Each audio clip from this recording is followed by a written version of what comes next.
Karibu katika taarifa yetu ya habari kutoka idhaa hii ya Kiswahili ya Radio Fortune Africa.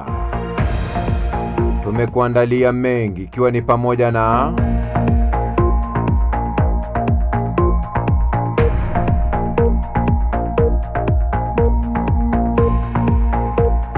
Trump amuhimiza Zelensky kukubali masharti ya Urusi.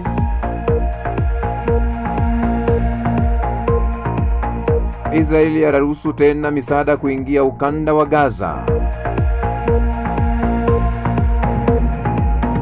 Mashambulio ya wanamgambo yatanuka kanda ya Sahel.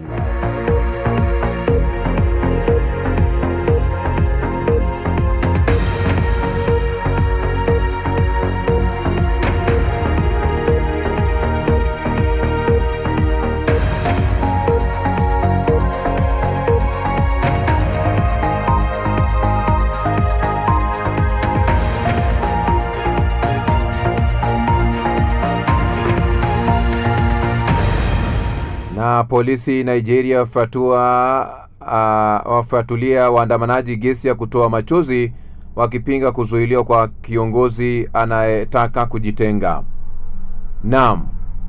Na tumai ubweri wafya pote pale ulipo duniani kwa moyo mkunjufu na mikono miwili. Hujambo na karibu kwenye taarifa yetu ya habari kutoka idhaa hii ya Kiswahili ya Radio Fortune Africa. Jina langu ni Kantona Joseph.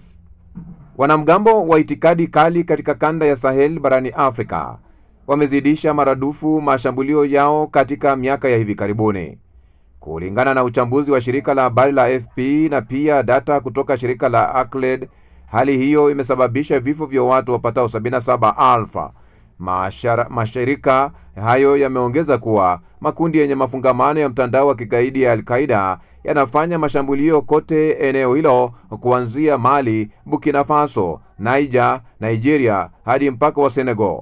Charlie Wab, mchambuzi katika shirika la Acled, ametahadharisha kuwa mzozo wa usalama katika kanda ya Sahel ni tete na hakuna suluhisho la haraka. Hivi karibuni Umoja wa Mataifa ulikadiria kuwa mtandao wa Al-Qaeda pamoja na kundi linalojiita dola la Kiislamu ISIS wana kati ya wanamgambo 7,000 hadi 9,000 katika kanda hiyo, huku kundi jingine kwa jina ISWAP likiwa na kati ya wanamgambo 8,000 hadi 12,000.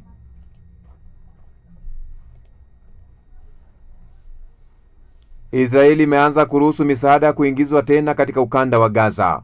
Hii ni baada ya kusitisha shughuli hiyo kufuatia kile kinachotajwa kuwa mashambulio ya kigaidi dhidi ya vikosi vyake. Mashambulio hayo yaliua watu wawili, vyanzo vya usalama vimesema hayo siku ya Jumatatu. Kulingana na afisa wa usalama wa Israel, uongozi wa kisiasa umeamuru misaada ya kibinadamu iruhusiwe kuendelea kuingia Gaza kupitia kivuko cha Kerem Shalom na vivuko vingine kulingana na mkataba kati yao na wanamgambo wa Hamas.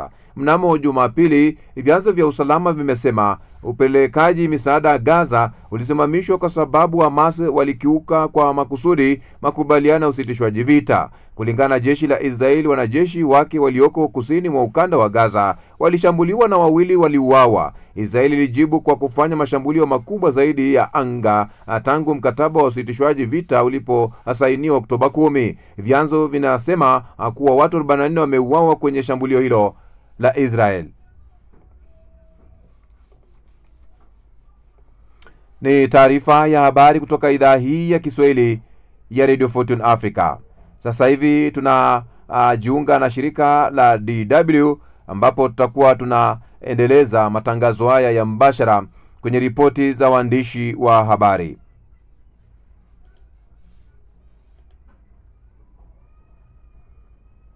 Wanamgambo wa itikadi kali katika ukanda ya Saheli barani Afrika walizidisha maradufu shambulio lao katika miaka ya hivi karibuni, na wakati ambapo hayo yakijitokeza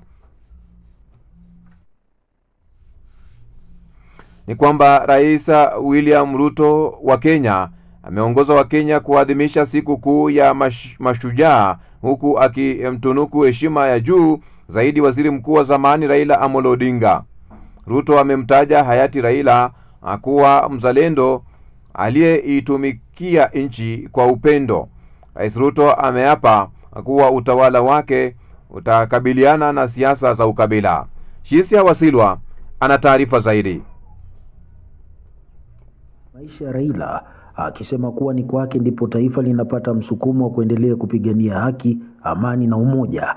Ruto amesema Raila alionyesha kwa matendo kwamba upendo wa kweli kwa nchi unazidi maslahi binafsi, akimkumbuka kama mtu aliyekuwa tayari kushirikiana na wapinzani wake kwa ajili ya utulivu wa taifa. Katika hotuba yake ya kitaifa, Rais Ruto amemwelezea marehemu Raila kama mzalendo shupavu, kiongozi jasiri na shujaa wa vizazi vyote, akisisitiza kwamba maisha na maono yake yameacha alama isiyofutika katika historia ya taifa. Rais alitenga muda ukimya wa kitaifa kuenzi maisha ya Raila, akisema kuwa ni kwake ndipo taifa linapata msukumo wa kuendelea kupigania haki, amani na umoja. As we emerge from a week of profound sorrow, tunapotoka kwenye juma lenye majonzi makuu na taifa linapoendelea kuomboleza kwa siku 7 kifo cha aliyekuwa waziri mkuu Raila Odinga, ni busara tunapoadhimisha sikukuu ya mashujaa kutafakari maisha ya shujaa Raila Odinga. The Right Honorable Raila Odinga. Aidha, Rais Ruto aliapa kuwa utawala wake utakabiliana na siasa za ukabila, ubaguzi na migawanyiko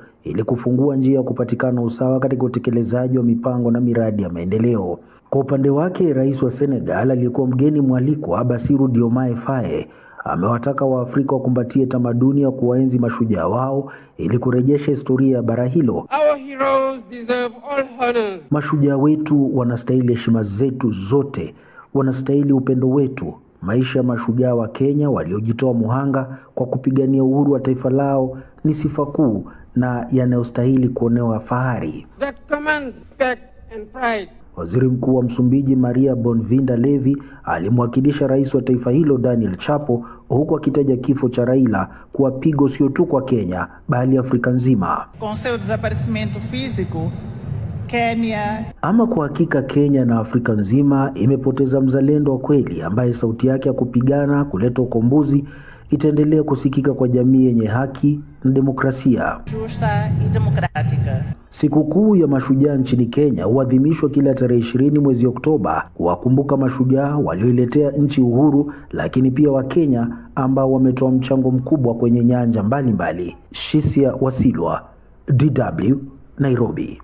Asante sana Shisia Wasilwa kwa taarifa hiyo. Nazidi kusonga mbele kwenye taarifa hii ya habari Afrika leo jioni, moja kwa moja kutoka idhaa hii ya Kiswahili ya Radio Fortune Africa. Nashirikiana na shirika la DW kwenye awamu hii ya pili ya matangazo yetu ya ripoti za waandishi, uchambuzi na mahojiano.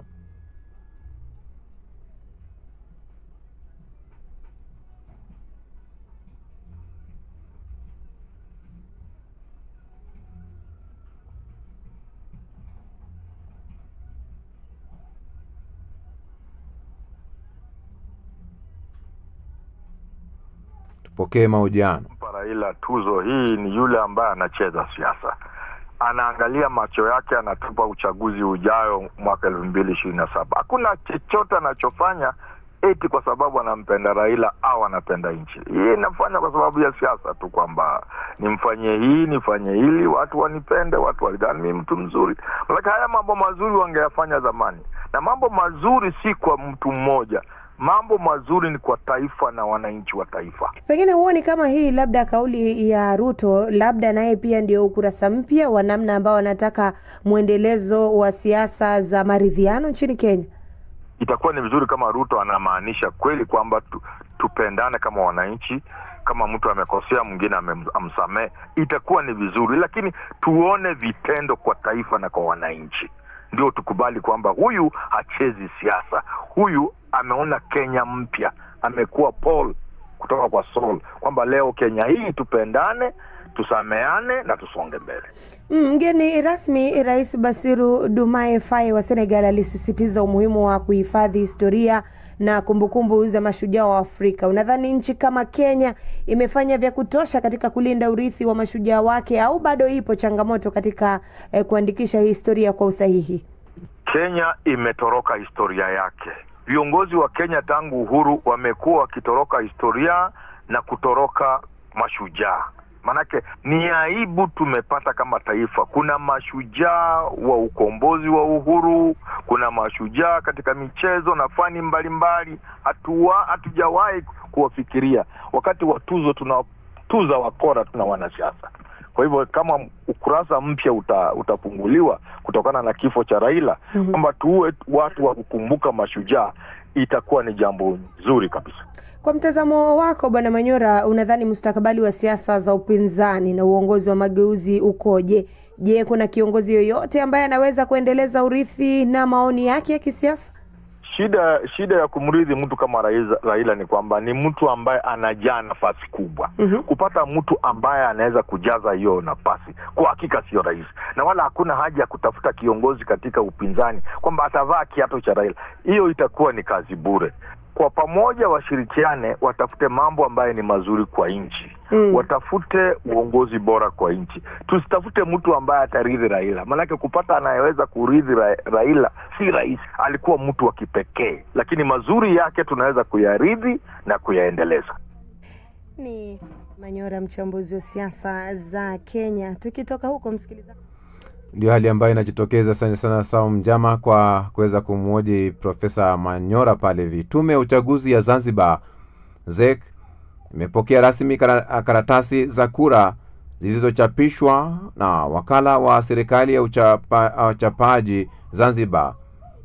Wadau wa vyama vya siasa waliokuwa wakishuhudia zoezi hilo nao wamepongeza uwazi au ushirikishwaji uliofanywa na tume. Salma Said anaripoti akiwa Zanzibar. Waziri Thabit Idarus Faina alisema zabuni hiyo ilitanguliwa na mchakato wa kina wa kutathmini kampuni 4 za uchapishaji kabla ya kutoa uamuzi wa mwisho. Na hatimaye tume ya uchaguzi ya Zanzibar ilizinisha wakala wa serikali wa uchapaji Zanzibar kupewa kandarasi ya uchapishaji wa karatasi za kura. Uamuzi huo wa tume ulitokana na ushindani uliofanywa na kampuni 4 zenye uzoefu katika masuala ya uchapishaji. Akizungumzia kuhusu gharama za uchapishaji, Faina alibainisha kuwa tume imefanikiwa kupunguza matumizi kwa kiasi kikubwa bila kuathiri ubora wa karatasi, ambazo zimejumuisha pia zile maalumu kwa watu wenye ulemavu wa kuona. Gharama za uchapaji zilikuwa shilingi milioni 908,327,300, wakati bajeti iliyotengwa ilikuwa ni shilingi bilioni 1,245,592,000. Hivyo kazi hii imefanyika kwa gharama nafuu bila kuathiri ubora wa jambo, linalothibitisha matumizi bora ya rasilimali za umma. Wadau wa vyama vya siasa waliokuwa wakishuhudia zoezi hilo nao wamepongeza uwazi na ushirikishwaji uliofanywa na tume katika kila hatua ya maandalizi. Omar Said Shaban ni mwanasheria mkuu wa chama cha ACT Wazalendo na Omar Ibrahim Kilupi ni katibu wa kamati maalumu ya NEC idara ya uratibu CCM. Na chaguzi zote vyama vimekuwa vikijitokeza kushuhudia zoezi hili. Kwa hiyo nikusema tu kwamba hii inathibitisha kwamba maandalizi ya uchaguzi yanakwenda vizuri, na ikiwemo upatikanaji wa karatasi hizi, na sisi tunawatakia tume kila laheri kwenye maandalizi yao. Maandalizi mengine ukiacha hili la karatasi. Tumeridhika sana na zoezi lililofanyika, kuona kwamba kila kitu kimepokelewa hapa katika godown hii. Hatuna shaka kwamba tutaendeleza umoja wetu ndani ya nchi yetu na kuhakikisha kwamba uchaguzi utakuwa ni wa salama, wa haki na huru. Kukabidhiwa kwa karatasi hizo kunathibitisha kuwa maandalizi ya uchaguzi yamefikia ukingoni, huku wapiga kura wakitarajiwa kubandikiwa majina yao kwenye vituo siku 7 kabla ya kupiga kura. ZEC inasema hatua hii ni ushahidi wa uadilifu na uwajibikaji katika mchakato wa uchaguzi, ishara kwamba Zanzibar iko tayari kwa uchaguzi salama na wa kuaminika. Salma Said, DW Zanzibar. Haya ndio hali ambayo inajitokeza. Asante sana Salma, ukiwa maeneo ya Zanzibar kule. Ni kuelekea uchaguzi mkuu Tanzania, ambapo Zanzibar wamejiandaa. Unaendelea kupokea taarifa hii ya habari Afrika leo jioni kutoka idhaa hii ya Kiswahili Radio Fortune Africa. Sasa hivi iwapo unaungana nasi, ni ripoti na uchambuzi, vile vile makala kupitia idhaa hii. Wajumbe wakuu wa Marekani katika mzozo wa Mashariki ya Kati wamekutana na Waziri Mkuu wa Israeli Benjamin Netanyahu Ziara hiyo nchini Israel imelenga kufanya ukaguzi juu ya maendeleo ya utekelezwaji wa mpango wa usitishwaji wa mapigano. Pande zote mbili, hata hivyo, zimesisitiza kwamba bado zinaendelea kutekeleza maazimio yaliyoafikiwa. Suleiman Mwiru na taarifa zaidi. Steve Witkoff na mkwe wa Rais Donald Trump, Jared Kushner. Ziara hiyo nchini Israel inalenga kufanya ukaguzi juu ya maendeleo ya utekelezaji wa mpango wa usitishaji wa mapigano uliopatikana siku chache zilizopita. Wajumbe hao wanaizuru Israel saa chache baada ya nchi hiyo kutangaza kukifungua tena kituo cha upitishwaji wa misaada ya kibinadamu cha Kerem Shalom baada ya kufungwa siku ya Jumapili kwa madai kwamba Hamas walikiuka makubaliano ya usitishaji wa vita yaliyosainiwa kwa kuwashambulia wanajeshi wa Israel waliokuwa kusini mwa Gaza na kufanya mauaji ya askari wawili. Na kama njia ya kulipiza kisasi, Israel ilifanya mashambulizi huko Gaza ambayo kwa mujibu wa hospitali za Gaza yaliwaua Wapalestina 45. Pande zote mbili hata hivyo zimesisitiza kwamba bado zinaendelea kutekeleza maazimio yaliyofikiwa kwenye makubaliano ya usitishaji wa vita. Kwa upande mwingine, waziri wa masuala ya usalama wa Israel Itamar Ben-Gvir ameendelea kusisitiza kwamba malengo ya Israel ni kuisambaratisha kabisa Hamas. Hili ndilo lengo la vita. Hili ndilo jambo la muhimu zaidi, kuivunja Hamas bila kujali ni kwa gharama gani. Niahidi na nitasisitiza juu yake katika kikao hiki cha bunge kwamba hiki ndicho atakachofanya. Natoa wito kwa waziri mkuu, ni wakati wa kurejea vitani, kuvunja na kusambaratisha kila kitu ili kushinda.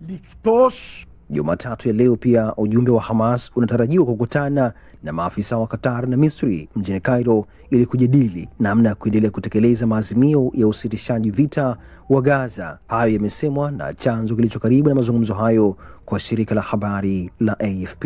Hapo kesho, makamu wa rais wa Marekani JD Vance naye anatarajiwa kuitembelea Israel.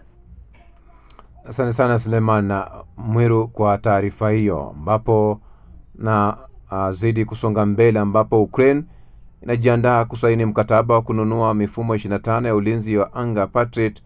Rais Volodymyr Zelensky amesema hatua ambayo itakuwa msaada mkubwa kwa uwezo wa Kyiv kujilinda dhidi ya mashambulio ya anga ya Urusi. Urusi imesema mkutano ujao kati ya Rais Vladimir Putin na Rais Donald Trump utafanyika Budapest kwa sababu Hungary ina uhusiano mzuri na viongozi wake. Ambapo wajumbe wakuu wa Marekani katika mzozo, ambapo Sudi Mnete ana taarifa zaidi. Tulio kila mwaka katika kipindi cha miaka kadhaa, na Ukraine itatafuta baadhi ya mataifa ya Ulaya kuipa Kiev kipaumbele katika mpango wake wa upatikanaji wa mifumo hiyo. Mfumo wa Patriot unachukuliwa na Kiev kuwa ndio mfumo bora zaidi wa kuzuia makombora ya balistiki ya Urusi ambayo usafiri kwa kasi mara kadha zaidi ya kasi ya sauti. Zelensky alisema pia yuko tayari kwenda Budapest ambako rais wa Urusi Vladimir Putin na rais wa Marekani Donald Trump wanatarajiwa kukutana. Tumepeleka mapendekezo yetu kwa Marekani kuhusu miundombinu ya gesi, uzalishaji wa nishati ya nyuklia na miradi mingine kadhaa. Tunafanya kazi kwa taarifa ya kina na karibu kila siku sasa ninawasiliana na viongozi ili kuhakikisha kuwa tuna msimamo wa pamoja miongoni mwa wote barani Ulaya kuhusu shinikizo dhidi ya Urusi.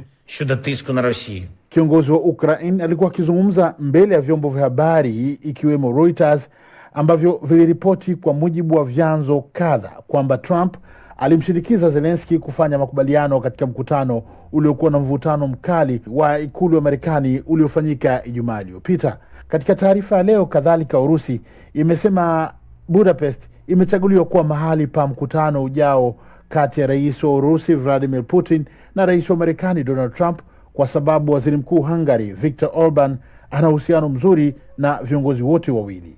Katika hatua nyingine, mawaziri wa nishati wa Umoja wa Ulaya leo hii waliunga mkono pendekezo la kusitisha uagizaji wa mafuta na gesi kutoka Urusi hadi kufikia Januari 2028. Mawaziri hao waliidhinisha mpango huo ambao utasitisha mikataba mipya ya uagizaji wa gesi kutoka Urusi kuanzia Januari 2026, mikataba ya muda mfupi kuanzia Juni 2026 na mikataba ya muda mrefu kufikia Januari 2028.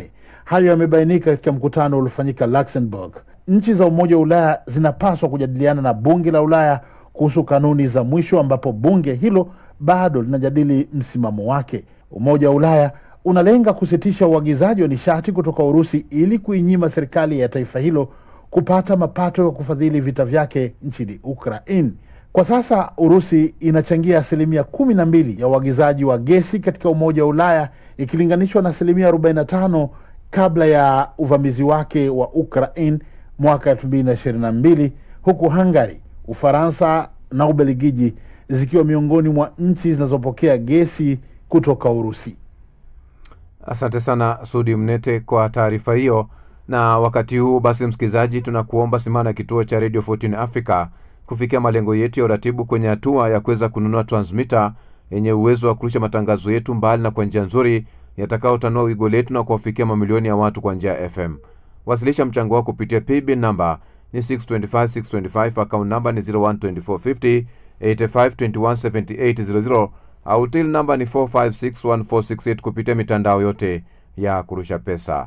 Unaweza enda kwenye Facebook yetu basi na vile vile upate pale link ya PayPal ambayo itakusaidia iwapo kwenye mataifa ambayo unatatizika kutumia viashiria vile vya mwanzo ya paybill ama till number. Sasa hivi msikilizaji, narejea kwenye studio za DW ambapo Tatu Karema vile vile na Sam Nyama wanakuelekeza kwenye yanayojiri katika mitandao ya mawasiliano. Salam Albert Chalamila amemkabidhi hati ya nyumba mjane huyo baada ya tume iliyoundwa kupitia malalamiko ya pande zote mbili kutoa majibu kwa Alice ndiye mwenye haki ya kupewa nyumba hiyo. Ni kisa ambacho tuliweza kukiangazia pia hapa DW. Sasa Arsi Chalamila amemkabidhi Alice nyumba hiyo leo kama msimamizi wa mirathi ya marehemu mumewe, ambapo pamoja na hati hiyo pia amemkabidhi shilingi milioni 10 za Tanzania za kwanza maisha baada ya kupitia kipindi hicho kigumu akishindana na mlalamikio. Na wanasemaje huko mitandao? Mengi anasemwa. Hape Paul anasema ni wanyonge wangapi ambao wameshalizwa, kuumizwa, kupoteza haki zao na vitendo vya kihuni vya watu. Ni wanyonge wangapi wa kuweza kupigania haki zao na kuishi kuzipoteza kwa kukosa msaada kama aliopata mjane huyu. Hii inafikirisha sana, lakini tambua kuwa siku zote haki haiombwi, haki inapiganiwa. Hongera sana Alice kwa kupigania haki yako. Karin anasema kwa hiyo tutegemee aliyekuwa na zile hati kuchukuliwa hatua za kisheria kwa sababu mama ndiye mmiliki halali au ni vipi? Na Asha na anamaliza kwa kusema Mungu akubariki sana mkoa. Umefanya jambo jema, akupandishe katika viwango vya juu vya utumishi wako. Mbali na hayo anaelekea nchini Kenya ambapo rais wa nchi hiyo William Ruto leo amemtunukia aliyekuwa waziri mkuu wa nchi hiyo Raila Odinga heshima kuu zaidi nchini humo inayojulikana kama the Chief of the Order of the Golden Heart of Kenya. Ni taarifa ambayo pia umekuwa nayo. Ndio. Wengi wana mengi ya kusema. Chris anasema hii ni heshima kipekee kwa mwanamume aliyechangia pakubwa katika siasa za nchi. Pumzika kwa amani baba. Martin anasema tuzo ni utambuzi mzuri, lakini ningezingatia kuwa ni kuchelewa wakati mtu amekwenda. Daima huwa tunakumbuka mambo mazuri ya watu baada ya kwamba wametuacha. Siku hizi watu wanaambiana mitandaoni tupeni maua yetu tukiwa kama bado tunaweza kuyanusa, sio? Tatu nakupenda sana. Maua yako nimekupa. Angalia kusoma ujumbe. Ujumbe umeshindikana kusoma. Haya. Beka asikuitarajia hiyo. Beka anasema mbona naona kama huyu anatafuta kura za Nyanza. Kuna wale dukuduku pia hawakosekani, lakini ni maoni ya wote na tunaheshimu. Na asante sana Tatu Karema. Ndivyo mitandao inavyofanya. Gani ungependa ama masuala yanayoendelea kuhanikiza kule mitandaoni. Ni wakati sasa wa kusoma ujumbe ambao wewe umetutumia kupitia mitandao yetu ya kijamii. Na moja kwa moja basi hapa ni anze na ujumbe wake Elia Yohana. Yanasema ukabila, siasa na za kindugu, utawala wa kindugu na kikabila, vyama na mambo mengine vinachelewesha mataifa mengi sana ya Kiafrika na wananchi wake kutoka katika wimbi la umaskini. Lakini kwa kuwa mmeliona hilo kupitia msiba wa mzee wetu mwenda zake wake Raila Odinga, bila shaka mifumo hii kandamizi itaendelea kutatuliwa na serikali. Isaya Sambo ametuandikia, anasema kwa hali hiyo ni wazi mapigano baina ya vikosi vya Urusi na Ukraine yatachukua muda mrefu sana, kwa maana wapatanishi wanaonekana kuwa upande wa Urusi. Tatu unamwona nani? Namwona Ndoisaba Jean Claude, anasema kauli ya Rais wa Kenya William Ruto ni sahihi kabisa. Sumu ya ukabila ni mbaya sana, na Wakenya kuwa kitu kimoja bila chuki dhidi ya makabila. Hongera sana Rais wa Kenya. Johnston Leonard Kinyamugera anasema Ukraine achane na Trump, maana Trump ugeuka ndani ya saa chache tu. Itabidi Ukraine ikawekeza sana Ulaya. Trump hata mgogoro wa Hamas umemshinda, yeye hujali tu maslahi upande wake. Upande wa Hamas lengo lilikuwa ni kukomboa mateka, wakimalizana wanaanza tena uchokozi. Mambo hayaeleweki yanavyoendelea katika kanda ile, lakini ni maoni yake haya na tunaheshimu. Bila shaka mimi nasoma maoni yake. Levi Man wa Uchonga anasema ahadi zisizotimizika, sera zisizo na umaarufu za kukandamiza raia na ukatili uliokithiri ndio hulka za serikali nyingi. Kenya tunasubiri mwaka 2027 tupange mambo upya kisiasa. Athmani Mohamed anasema kama Zelensky hataki masharti ya Urusi na asiombe silaha, apigane mwenyewe, sababu huyu anayemtegemea Marekani ndio anataka afanye hivyo. Na kwa ujumbe wa msikilizaji tunakamilisha matangazo jioni hii kutoka upande wa pili wa studio kwake Tatu Karema, na niaba ya mwelekezi wa Njiko Shulte, na upande ule wa mwisho kabisa wanaefuatilia na kuendesha chaneli ya YouTube Hawa Bihoga. Jina langu ni Saumu Njama, nikutakie jioni tulivu. Asante sana Saumu Njama kwa uendelezi mzuri wa awamu hiyo. Basi upande wa pili wa studio za idhaa ya Kiswahili ya Radio Fortune Africa kwamba polisi wa Nigeria wamemfiatulia gesi ya kutoa machozi na kuwatawanya waandamanaji waliokuwa wamekusanyika katika mji mkuu wa Abuja, Nigeria, kutokana na kuendeleza kuzuiliwa kwa kiongozi anayetaka kujitenga Nnamdi Kanu. Waandamanaji hao wakiongozwa na waandishi wa tovuti ya habari ya Sahara Reporters Omoyele Sowore wanataka kuachiliwa mara moja kwa Kanu, ambaye anakabiliwa na mashtaka ya ugaidi na ni kiongozi wa kundi la Indigenous Peoples of Biafra, ambapo Kanu ambaye amekuwa kizuizini tangu 2021 amekanusha mashtaka. Pia ana uraia wa Uingereza. IPOB inatafuta uhuru kwa kile wanachokiita taifa la Biafra kusini mashariki mwa Nigeria. Sasa hivi basi moja kwa moja na kuelekeza kupokea kiziba mkonga, alafu baadaye tuwe tunatamatisha taarifa hii ya habari msikilizaji, ambapo elekea kupokea kiziba mkonga cha sasa.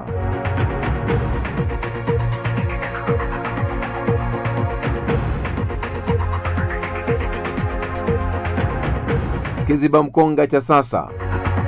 Popote uonapo daraja ujue palikuwa na bonde. Popote uonapo daraja ujue palikuwa na bonde. Kila unayemuona ni bora, jua aliwahi kuwa na madhaifu yake. Kabla hujamsifia jifunze kwake kwanza. Popote uonapo daraja ujue palikuwa na bonde. Kila unayemuona ni bora, jua aliwahi kuwa na madhaifu yake. Na kuna mtu aliyemvumilia akamsaidia hadi akawa mtu imara na unampenda sasa. Kabla hujamsifia jifunze kwake kwanza. Na hicho ndicho kiziba mkonga cha sasa.